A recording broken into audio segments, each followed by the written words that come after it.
Reid Forgrave covers college basketball for CBSSports.com, and he joins us from the site of the Final Four, Minneapolis. All right, man, how do you see this one playing out? Yeah, I mean, this is strength on strength. These are the type of games that we love. Auburn is one of the best shooting teams in all of college basketball. They shoot tons of three-pointers. Almost half their shots come from three. They rank 15th in the sport in three-point percentage. Whereas Virginia, year in, year out, Tony Bennett and this pack line defense that he has, one of the best defenses in college basketball. Now, Virginia is specifically one of the best teams in college basketball at defending the three. Can Auburn win this game? Absolutely. And what amazes me most about this situation is that all this drama, this soap opera, happened in San Antonio, the model franchise over the past quarter century in the NBA. Kawhi, I feel, really screwed this up by saying, I want to go to the Lakers. If Auburn moves forward, characterize its run compared to underdogs of previous seasons. I mean, look, it's a 5 seed, so we have seen seeds that are lower than 5 seeds win NCAA titles. But the context here, I think, is really important. There's this FBI scandal that is going on in college basketball for about a year and a half. And a year and a half ago, we were talking about Bruce Pearl, the Auburn head coach, wondering, will he have a job? Well, not only does he have a job, but he is thriving. This is Auburn's first Final Four. This is a football school at the pinnacle of college basketball right now. I got to be honest, this team probably should have lost in the first round to New Mexico State. That was a crazy, crazy game. But since then, they've beaten 3 Blue Bloods, Kansas, North Carolina, and Kentucky. The fact that they're here is highly unlikely, and it makes you think, hey, they're playing with a little bit of house money. How exactly is the NFL handling this? Look, this is an existential question for the NFL. Now look, the NFL has done a lot to tackle this, what I'd call an existential issue. The fact that Rob Gronkowski was knocked out of that game and not allowed to go back in is a huge step in the right direction for this league. The league's worst nightmare is to have that sort of awful concussion play that makes 100 million people watch it on TV, their stomachs turn. Absolutely. For that to happen in the Super Bowl is the worst nightmare for this league. You can't quite see his face. You can hear his voice a little bit. Hello. Can we get hot dogs? This man buys these tickets, goes out to his SUV, drives away.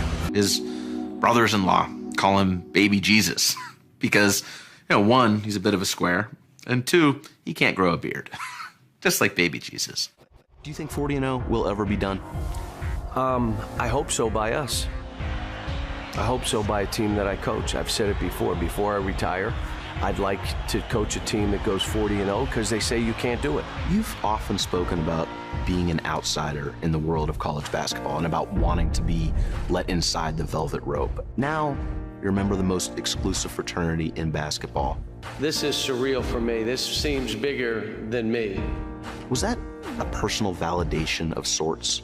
No, but let me tell you what it was. This is heartbreaking, and I think the question is, what will the end look like for Derrick Rose? Will it look like Sandy Koufax, Bo Jackson, guys that kind of fall off the face of the earth? Or will it look like someone like Grant Hill, a guy who was a superstar and then became a very good, I call him a role player, isn't quite right. He's a little more than a role player, a very competent NBA player, not an MVP level player. Is this going to be something that's going to be problematic for Duke down the stretch of the season?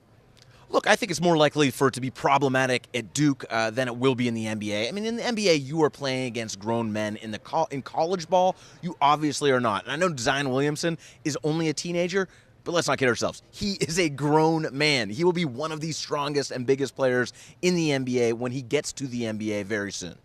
Zion, I got to be honest, I'm a little disappointed you didn't hit your head on the backboard tonight.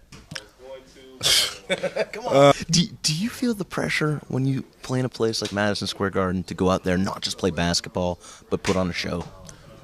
Not really. I feel like I live for moments like this. Raptors projected as the #1 seed again in the East. What say you?